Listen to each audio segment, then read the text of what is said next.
states of matter, mainly plasma. A state of matter is one of the distinct forms in which matter can exist. 4 states of matter are observable in our everyday life, such as solid, liquid, and gas. And now, my friend Akila will continue. Solid is one of the 4 fundamental states of matter. The molecules in a solid are closely packed together and has the least amount of kinetic energy. A solid is characterized by structural rigidity and resistance to a force applied to the surface. Now my friend will continue about liquid. Liquid. A liquid is nearly incompressible fluid that conforms to the shape of its container but retains a nearly constant volume independent of pressure. It is the only state with a definite volume with no fixed shape. Gas is a state of matter in which the particles are far apart, fast moving and not organized in any particular way. Gases are substances that exist in a gaseous state, which is one of the 3 fundamental states of matter.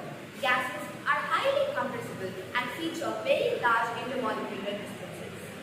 Hey, have you guys heard about plasma TVs? I'm thinking of getting one for my living room. Yeah, I've heard they used to have great picture quality, but I think they're not as popular anymore. LED and OLED TVs seem to be the trend now. That's true, but plasma TVs used to have deep blacks and good color accuracy. However, they were heavier and consumed more power compared to newer technologies. I remember owning a plasma TV a few years ago. It was pretty awesome for movies and gaming, but it did generate quite a bit of heat and had issues with screen burn-in. Hey, by the way, speaking of plasma TV, I wanna talk about states of matter. I'm very much interested in it, Hey, you you know. all, I just heard something very interesting about states of matter. You want to know about it? Okay, so which is the common state of matter in the entire universe? Solid, liquid, Or at least gas. It's certainly not. It's plasma. Plasma is called the 4th state of matter along with solid, liquid, and gas.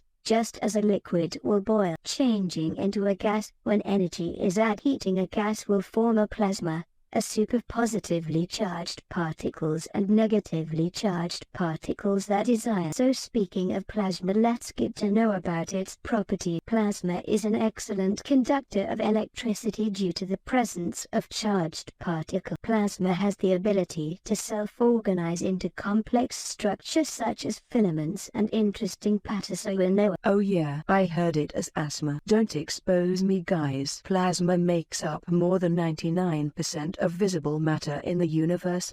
It is formed in the stars including our own sun, as well as in the vast regions of the space between galaxies. Do you guys know or have any idea of how plasma looks like? Okay, no problem. Let's get to know by witnessing plasma ball. I have heard that plasma is extremely hot, that its temperature varying from thousands to millions. Its high energy causes it to emit radiation and light like Earthia stars do. Oh, Akila, stop pretending by including a rhyming word. It's evident that you are covering up well. Doesn't it look beautiful? Look, the glass ball contains noble gases like neon and argon, which in turn brings such vision to eye. Researching more about it, I heard that there is a Tesla coin in center which generates very high voltage of few 1000 volt. When it is switched on, the gas inside the ball gets ionized and changes into plasma state. The plasma creates a glowing filament and lightning effect. Well, Prathna, the plasma ball should never be touched with wet hands or metal conductors, since it can tie NS a high voltage coil. When touched with hand, the lightning effect follows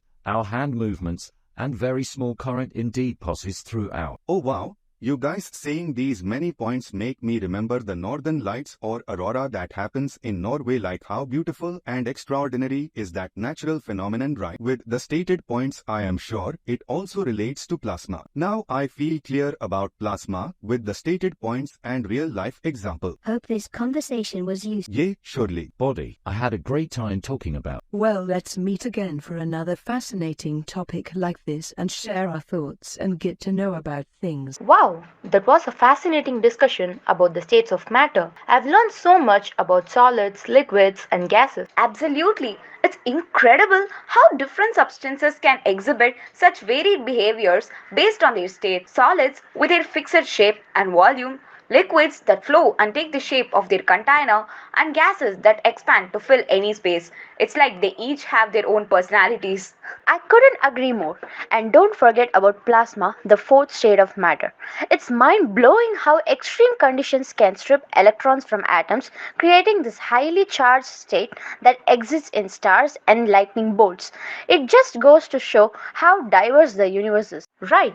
And understanding these states of matter is crucial in so many scientific and practical applications, from cooking to engineering and even understanding the cosmos. Plus, it's amazing how matter can transition from one state to another through processes like melting, freezing, evaporation, and condensation. Those phase changes have a huge impact on our everyday life. True, and our discussion also highlighted the concept of matter being made up of tiny particles like atoms and molecules. The way they move and interact with each other defines the characteristics of each state. I'm really glad we had this conversation. It's given me a whole new perspective on the world around us, and I'm excited to delve deeper into this topic. Agreed. Learning about the states of matter has not only been educational but also quite thought provoking. It's a reminder of how much more there is to discover and understand. Definitely. Let's keep exploring and expanding our knowledge. Who knows what other secrets the states of matter might reveal in the future?